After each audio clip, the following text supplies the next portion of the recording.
Hello, Sophie Blackall here. I'm the illustrator of the Ivy and Bean series. Now, the story of this book, all the words of this book, were written by my good friend Annie Barrows. And Annie and I have decided, with the blessing of our publisher, Chronicle Books, to read you the entire book one of Ivy and Bean. Now, this is partly because we are very nice people, but also because we suspect that at this point in time, at the end of quite a strange school year, you must be worn to a nubbin. And your parents and teachers are probably also worn to a nubbin. And we think you deserve to be read to for a little while. Now, this is to give your parents and teachers time to lie down with cucumber slices on their eyes, but if you would also like to lie down and be read to with cucumber slices on your eyes, oh, have at it. But there are those of you who might like to follow along if they happen to have their own book at home, and that's also a good idea.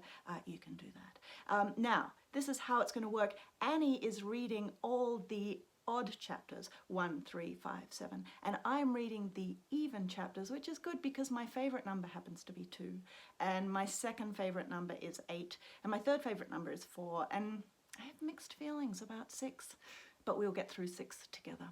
So Annie has already read chapter 1, and hopefully you have already heard it, but if you haven't, quick, go over to her Instagram page, which is Annie Barrows Author, or over to YouTube and search for Annie Barrows, and you'll find her reading chapter 1. And now I'm going to read chapter 2 of Ivy and Bean, book 1, and it goes like this.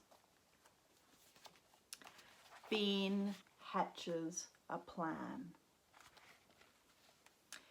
It all began because Bean was playing a trick on her older sister. Bean's older sister was named Nancy. She was 11.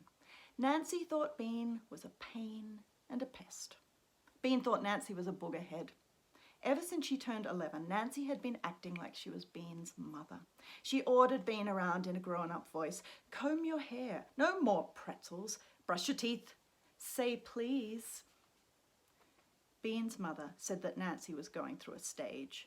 Bean knew what that meant. That meant Nancy was bossy. Bean also knew that nobody likes bossy kids, so she was trying to help Nancy be done with her stage. Here's how she helped.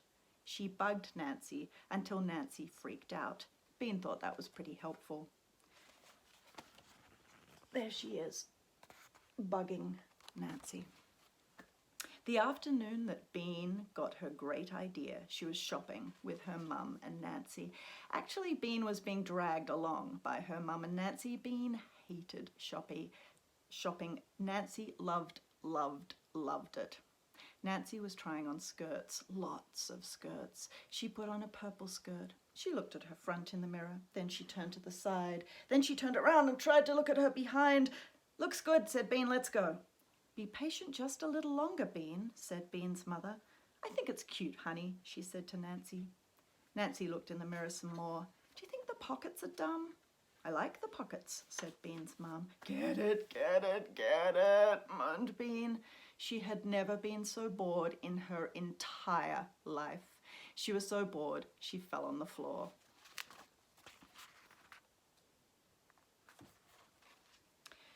Then she took a tiny peek at the lady in the dressing room next door. Yow! Get up, Bean, said her mother, this minute. Bean got up and sat on the little triangle seat again. She waited. Nancy looked at herself. I kinda like it, Nancy said, but it costs $40. That's all my money. I could get 2 shirts for $40. Don't be a tightwad, said Bean. She had just learned that word. It meant someone who didn't like to spend money. Don't call your sister a tightwad, said Bean's mum. Bean saw Nancy's eyes looking at her in the mirror. Tightwad, Bean mouthed without any sound. So really, Nancy's eyes got narrow and so quick that their mother didn't see. She stuck out her tongue. Then Nancy turned to their mother and said, I think the skirt costs too much, Mum. I think I'd rather try on some tops. Bean knew then that Nancy was just being slow on purpose, just to drive her crazy. Bean thought about kicking her in the shin, but then she got the idea. It was a great idea. It was also a helpful idea. one that would teach Nancy not to be such a tightwad. Best of all, her idea would make Nancy freak out. "You'll be sorry," Bean mouthed to Nancy. And that is the end of chapter 2. Head over to Annie Barrows Author to hear chapter 3 or over to YouTube. And I'll see you soon with chapter 4.